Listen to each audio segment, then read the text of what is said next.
Pourquoi nos dirigeants mentiraient sur ces expériences? Parce que mentir est une seconde nature chez eux. Regardez l'étude de Tuskegee sur les Afro-Américains dans les années 30. Ou le cas d'Henrietta Lacks. Qu'est-ce qu'ils essaient de faire? Ça, c'est la pièce manquante. Mais la réponse est toute trouvée. Ce gouvernement qui cache, qui stocke même la technologie extraterrestre depuis 70 ans, aux dépens de la vie humaine et de l'avenir de la planète, est poussé non seulement par la cupidité industrielle, mais aussi par un objectif plus noir. La prise de contrôle de l'Amérique.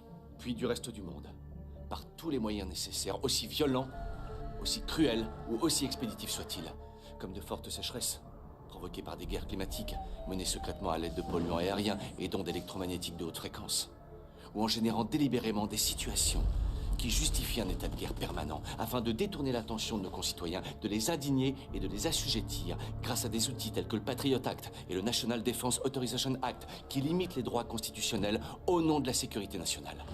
Par la militarisation des forces de l'ordre dans les grandes villes des États-Unis, la construction de camps de prisonniers par l'Agence fédérale des situations d'urgence sans objectif justifié, la mainmise sur l'agriculture et l'industrie alimentaire, pharmaceutique, sur les services de santé par les industriels, dans le but d'engraisser, d'endormir et de rendre malade une population déjà rongée par le consumérisme.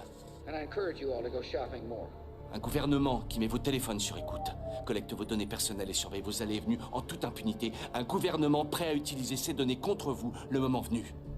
Et là, la prise de contrôle peut commencer. La prise de contrôle de l'Amérique. Par des élites de différentes nationalités, un groupe bien huilé et bien armé qui sélectionnera, tuera et soumettra le peuple. Et ça se passe en ce moment même. Ça se passe tout autour de nous. C'est le calme avant la tempête. Ça commencera sans doute juste avant le week-end.